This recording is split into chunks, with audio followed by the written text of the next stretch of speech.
Development नहीं कहें कि डेवलपमेंट है साहब, चड्डी पे औरतें आ गई डेवलपमेंट है साहब, लोग शराब की बोतल लिए चल रहे हैं ये डेवलपमेंट है। अभी 4 दिन के बाद आप देखेंगे हिंदुस्तान के गोवा में समंदर के किनारे वो शराब की बोतलें होंगी साहब, नीम बरहाना मर्द औरतें सब सोए हुए होंगे। क्या 31st नाइट बना रहे हैं, आने वाला साल इस साल का आखिरी दिन है, अब आने वाला साल 1 जनवरी आ रहा, अब वो 31st नाइट मना रहे हैं। क्या कैसे मना रहे हैं? शराब पी के मना रहे हैं, जुआ खेल के बना रहे हैं, अब साहब अय्याशी करके बना रहे हैं। उसे क्या खबर के हो सकता है कि 25 का पहला दिन उसके लिए मौत का पैगाम लेके आ रहा हो।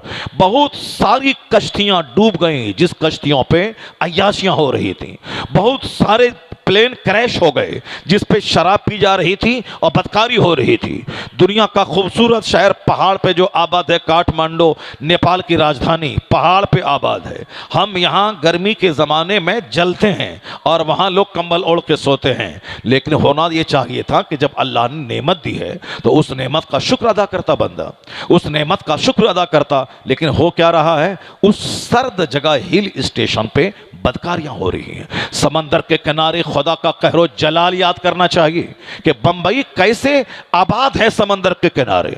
अगर 10 हाथ पानी ऊपर हो गया तो सारा शहर समंदर की आगोश में समा जाएगा। अब वहां जाने के बाद लोगों को अल्लाह का डर पैदा होना चाहिए।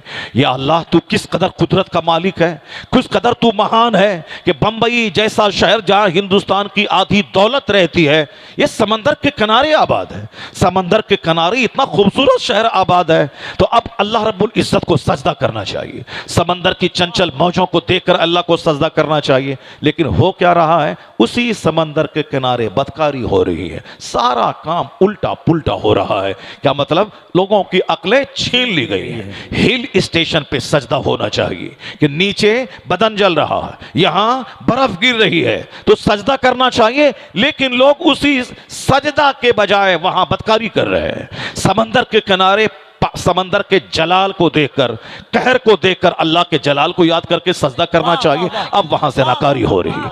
कश्मीर के डल झील में आप जाके देखें, श्रीनगर खूबसूरत शहर है हिंदुस्तान का और बीच शहर के बीचों बीच है डल झील।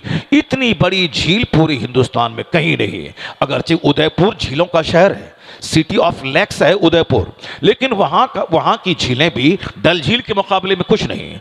अब वह झील देखने के बाद आंखें ठंडी होती है, झील देखने के बाद कलेजा ठंडा होता है, झील देखने के बाद तबीयत बाग बाग हो जाती है। तो जो श्रीनगर के उस झील के आसपास के लोगों को झील जैसी नेमत देख करके उसकी वजह सारा शहर ठंडा रहेगा।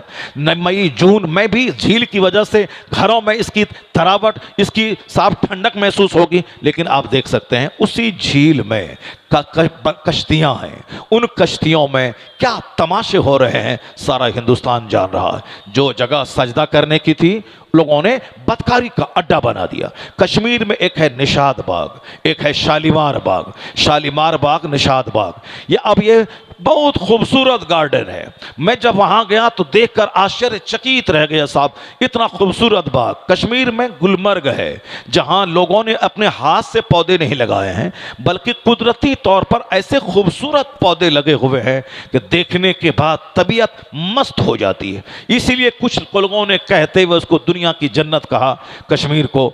अब वो खूबसूरत शहर, वहां जाने के बाद फूलों की कतारें, सरों की लंबी कतारें और बिल्कुल तमाम हर तरह की फूलों की सजावट को देखने के बाद लोगों को मुसल्ला बिछा के सजदा करना चाहिए, कहना चाहिए इलाही जब दुनिया का ये शहर इतना खूबसूरत है और दुनिया का ये बाग इतना खूबसूरत है, इलाही जन्नत का बाग कितना खूबसूरत होगा, जन्नत का बाग कितना खूबसूरत होगा। तो गुलमर्ग देखकर जन्नत याद आनी चाहिए और जन्नत के याद आने के बाद मुसल्ला बिछा के जन्नत वाला काम करना चाहिए। लेकिन सारा काम उल्टा पुल्टा हो रहा है। उसी गुलमर्ग में बदकारियां हो रही हैं, उसी निशाद बाग में बदकारियां हो रही हैं, उसी शालीमार बाग में बदकारियां हो रही हैं। कलकत्ता में विक्टोरिया पार्क जाके थे, कितना खूबसूरत महल बिल्कुल पूरे बाग के बीचों बीच बनाया गया है, अंग्रेजों ने बनाया, बड़ा खूबसूरत महल है। लेकिन मैं सिर्फ जिंदगी में एक बार गया हूं, उसके बाद कई बार सैकड़ों बार आसपास से गुजरा हूं, अंदर जाने की हिम्मत नहीं होती। जो एक बार जाके मैंने वहां के मंजर को जब देखा फिर वह दूसरी बार जाने की हिम्मत नहीं हुई। इस तरह जैसे कुत्ता कुतिया के साथ मिले हुए होते हैं, इसी तरह के घिनौने और गंदे मनाजिर को मैंने देखा। जैसे रास्ता चलते, अब चलो कुत्ता है अकल नहीं है, कुतिया है अकल नहीं है, ये दोनों आपस में जुड़े हुए हैं मगर लोगों की तवज्जो नहीं, क्योंकि वह जानवर है। चलो ठीक है, जानवर है, जानवर के पास अकल नहीं है, वह इस तरह के मिले हुए हैं। जानवर है, वह जानवर है, कुत्ता है। लेकिन ये इंसान को क्या हो गया? ये इंसान साहब, विक्टोरिया पार्क चारों तरफ से सड़कें हैं, चारों तरफ से लोग फुटपाथ पे घूम रहे हैं, उसके बावजूद भी अंदर में साहब एक दरख्त के नीचे साहब उसी तरह मर्द औरत आपस में मिले हुए हैं जैसे जानवर एक दूसरे से मिला करते हैं। आप कहते हैं डेवलपमेंट है, क्या डेवलपमेंट है यार? दिल्ली पंजाब में जाके 2 पैसा कमा के बस ईंट जोड़ लिया, डेवलपमेंट है? एक बुलेट खरीद लिया, डेवलपमेंट है? एक छोटा सा घर बना लिया, डेवलपमेंट है? एक छोटी सी आल्टो खरीद ली, डेवलपमेंट है? यहां तो डेवलपमेंट के नाम पे विनाशकारी का एक तूफान आ गया है। ये डेवलपमेंट नहीं है, ये क्या है? डिसअपॉइंटमेंट है। ये डेवलपमेंट नहीं है, तनज़ुली है, ये तबाही है। दुनिया क़यामत के करीब आ रही है। जब देखो कोई महल बना रहा है, ये कभी मत बोलना कि डेवलपमेंट हो रही है, बल्कि ये कहना कि जो दौलतें ज्यादा नाजायज तरीके से जमा करेगा उसका हिसाब भी बहुत ज्यादा होगा। ये आग के करीब जा रहा है। ये 4 लेन की सड़कें ये बता रही हैं कि दुनिया विनाश के करीब जा रही है। या 150 मंजिला मकान ये बता रहा है कि दुनिया विनाश के करीब जा रही है। ये खाने पीने पहनने का मुकाबला ये इस बात की दलील है कि दुनिया विनाश की ओर बढ़ रही है। ये बेहयाई का बढ़ना, शराब नोशी का बढ़ना ये इस बात की दलील है कि दुनिया विनाश की तरफ जा रही है। तो वो तरक्की नहीं है मकान दुकान खाने का मुकाबला। जब देखो किसी का सजदा बढ़ रहा है या बोलो तरक्की है, कोई तहज्जुद पढ़ रहा है या बोलो तरक्की है, कोई झूठ छोड़ दिया ये बोलो तरक्की है, कोई बाअखलाक बन गया ये बोलो तरक्की है। यानी अगर नमाज रोजे हज व ज़कात में इजाफा हो रहा है तब कहो ये तरक्की है। और सिर्फ मकान जमीन का खरीदना ये तरक्की नहीं बल्कि तनज़्ज़ुली है। बेहतर वो है जो मुस्तफा के तरीके पे चलता हो, उसको देखो तो बोलो जन्नती को देखना हो तो इसे देख लिया जाए। नारे तकबीर।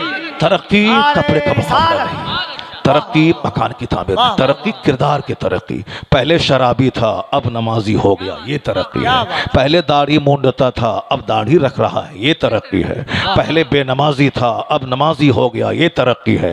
पहले बखील था कंजूस था अब सखी बन गया, ये तरक्की है। पहले मगरूर था घमंडी था अब आजिज़ो खाकसार हो गया, ये तरक्की है। तो तरक्की का मेयार ये है, वो नहीं जो आपने फानी और आर्जी चीजों को समझ लिया है। अब जरा गौर से एक हदीस सुनिए, फिर उसके बाद मैं टॉपिक की तरफ में लौट के आता हूं।